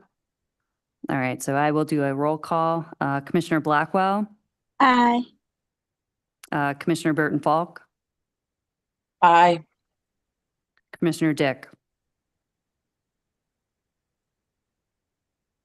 Commissioner Dick. I said aye. Oh, sorry, we didn't hear you. Commissioner Mazza, Aye.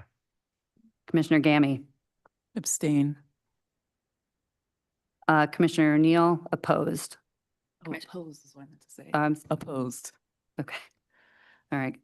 Correction, Commissioner Gammy, opposed. Commissioner Neal, opposed. Commissioner Cantonia. Aye. Aye. Commissioner Ruiz. Oppose. Oppose. And Commissioner Wu. Aye.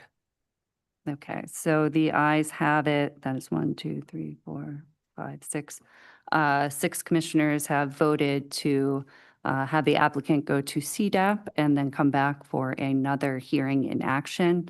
On the floor, the requests are for additional structural drawings or reports, and then a revisiting of some of the materials.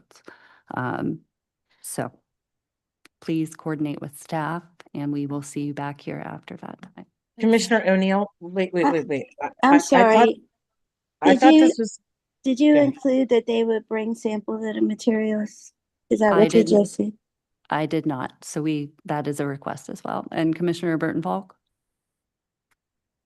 I thought this was more related to design and material.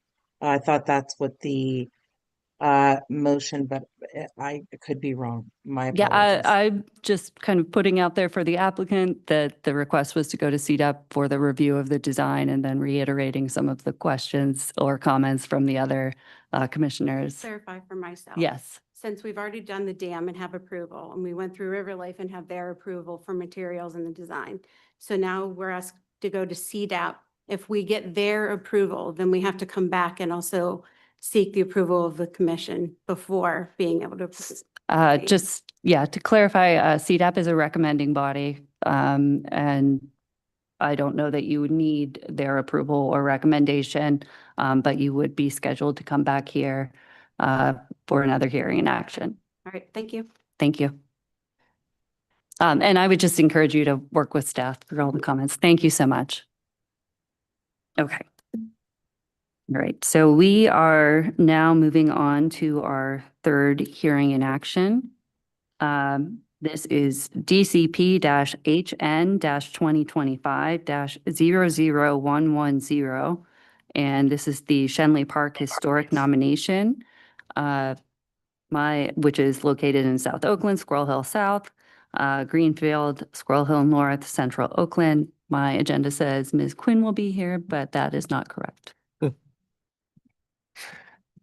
Good afternoon, Commissioners. Kevin Kunak, Kunak, with City Planning. Is our applicant Matthew Falcone available to be promoted? Great, thank you. Just pause for a second while we do a sound check with Mr. Falcone.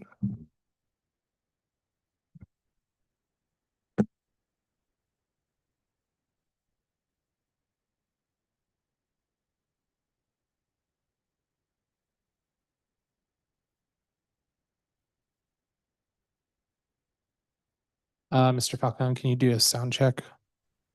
Can you hear me? Great, thank you. I'll read in the staff report and pass it over to the applicant.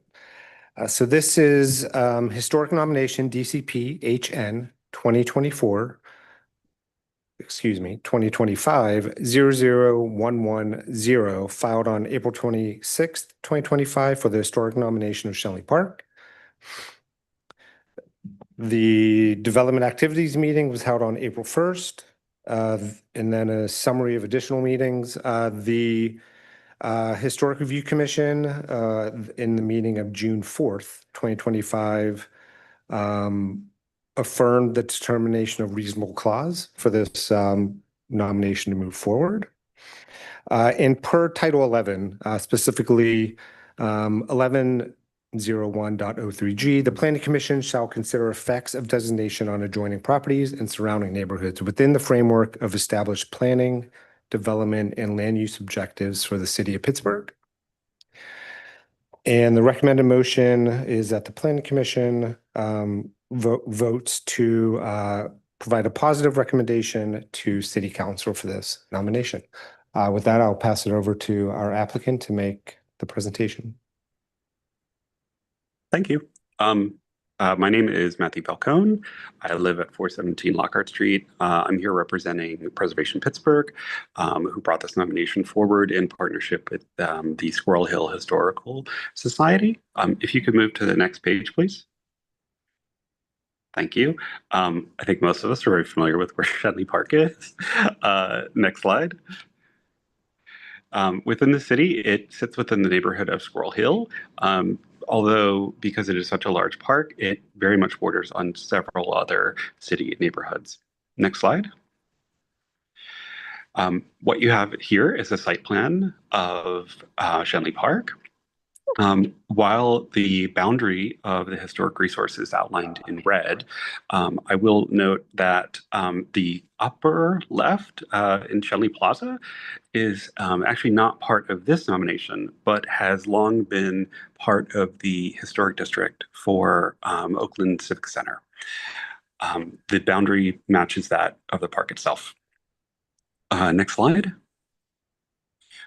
Here you have, as you can imagine, it's very difficult to capture all of Schenley Park in one image. In the nomination itself, there are dozens, but I think that what we are all mostly familiar with Schenley Park is that it is a sprawling, verdant landscape filled with ravines and trails that's used by so many of us. Next slide. So where we are in the process, as Kevin mentioned earlier, this has already been reviewed by the Historic Review Commission, who has provided a positive recommendation to City Council, and we are now before you, seeking your approval as well. Next slide. The part of our Title 11 code asks that a resource have enough historic integrity to be listed as a historic resource. And I know that with Schenley Park, it's a bit untraditional in that parks inherently change over time. It's part of the very nature. But the commission found that there was enough historic integrity and that the nature of change in Schenley Park has been one that is very accustomed to how we use a park, and found that there was historic integrity for this resource. Next slide. What you are charged with as Planning Commission is to look at how this fits within the framework of our city plans. And this is a really it is a very unique resource in that it is very much part of Squirrel Hill, but Schenley Park is a city asset and it is used by all Pittsburghers. And when we were looking through plans of the neighborhood, we very much understand that there are kind of larger plans for our parks, and that there are so many different active organizations that operate within the park that have their own plans. Within Schenley Park, of course, the Pittsburgh Parks and Conservancy plays a major role, as do the folks at the golf course, and the folks that are stewards of the Neil Log House. And so for us, it was more of a focus on trying to ensure that this historic designation was integrated into their plans. And it very much is. Next slide. One of the clauses within Title 11 says that if something has been listed as a resource on the National Register, that the Historic Review Commission can very much take that as evidence that it is historic. And for Schenley Park, it's been listed since the mid-'80s. So I think it was long ago determined that it was a historic resource. And for all of the organizations and community groups that we talked to in this process, city as well, we all treat it very much as a historic asset. I think that we are all very conscious of changes to the landscape and changes to design within the park, in signage as well. And so this designation very much is a representation of the desire of these communities and the manifestation of these plans. Next slide. Something I very much love sharing about this. So this image in front of you is of an air show that happened in Schenley Park, or I think around 1908. And it's a way to illustrate just the very nature of our parks and how we use them. They are constantly changing. They are home to so many different events and festivals and celebrations. And Schenley Park is, I think, kind of the quintessential culmination of this, that there are so many different parts of the park itself that have been used over time for so many different functions. Next slide. I think we might have reached the end. Does that conclude your presentation? I believe it does. I am happy to answer any questions you have, and thank you for your consideration. Great, thank you. At this time, we take comments from the public. Before I go through the requirements for public testimony, do we have anybody with their hands raised online? There are currently no hands raised online. Okay, and there's no one in the room who would like to speak, so I will open this up to commissioners for comment. Commissioner Wu. Yeah, I just had more process questions. So there's, there are multiple buildings and sites within Schenley Park, like the Phipps Conservancy, Schenley Plaza looked like was a part of the boundary. The bridges, Panther Hollow Bridge, etc. Are those also part of the historic nomination? And would those any changes to those sites require historic review? Just curious process question. That's a great question. And it was actually one of the peculiarities that came with Schenley Park is that there have been so many different pieces of the park itself that already have been historically designated. So the Phipps that you mentioned earlier, that has been an individual historic landmark with the city of Pittsburgh now for decades. And so anytime that they have gone through any kind of change or their rehabilitation of their facility, they've already come to the commission for historic review. Same with the Schenley Plaza, which is already part of another historic district. And then there are several monuments and sites in the park itself that have gone through that exact same review. So the log cabin, the two footbridges, and by that way, I think many people who are centered in the park are very familiar with this process through experience. And so by nature of expanding it to the entirety of the park itself, it's not going to change a lot of how they already operate because they are already operating in that way. Thank you. I'm just going to piggyback on that question. In terms of the portion that we are designating today, these parcels are all owned or controlled by the city of Pittsburgh. There's no private ownership. Owned That's by correct. City of Pittsburgh. Okay, correct. And is it already zoned as park? Ooh, that's an excellent question. I believe it is. Okay, just more for a clarification on process. If it was designated park and it's owned by the city of Pittsburgh, most applications here would go to the Public Art and Civic Design Commission.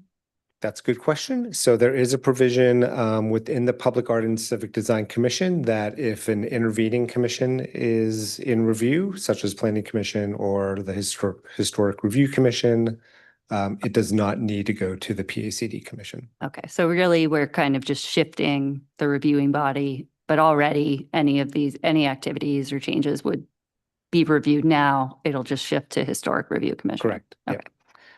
That was my question. And then I had a follow-up. There's always a commission to review. Oh boy. And then I know we've seen this in some of the kind of cemeteries that have been nominated. And again, this is really more for informational purposes, but some of the cleaning or more intensive cleaning purposes, didn't have to go to the commission every time. Is that kind of how this would operate in the park? Yeah, I invite Matthew to speak as well. But yeah, if it's like a repair, that would be a staff level review. Okay. Most likely. So, this is Commissioner Quintanilla, just a couple of questions. One is, when you show the presentation, the boundaries, it actually shows that portion of it goes over over the parkway.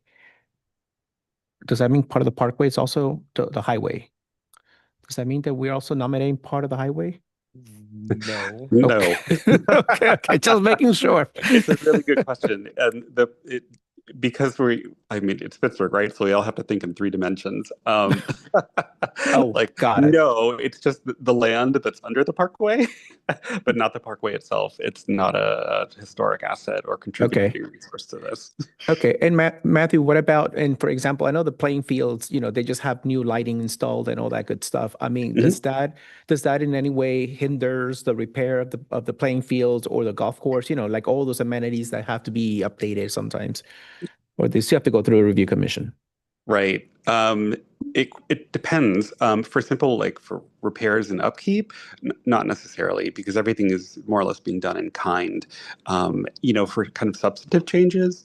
So for let's say suddenly we no longer but the golf course decided to move out of Schenley and somewhere else, then something else would take its place. So the question is, what if there's not a golf course there?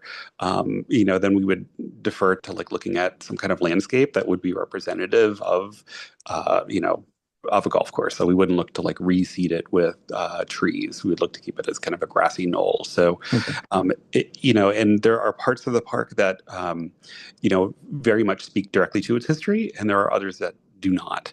And, when we're looking at like the playing fields themselves, it speaks to the history in that there's always been some kind of recreational amenity there, but the materiality of it and what it looks like isn't necessarily as important as the fact that that space has been dedicated for a specific purpose.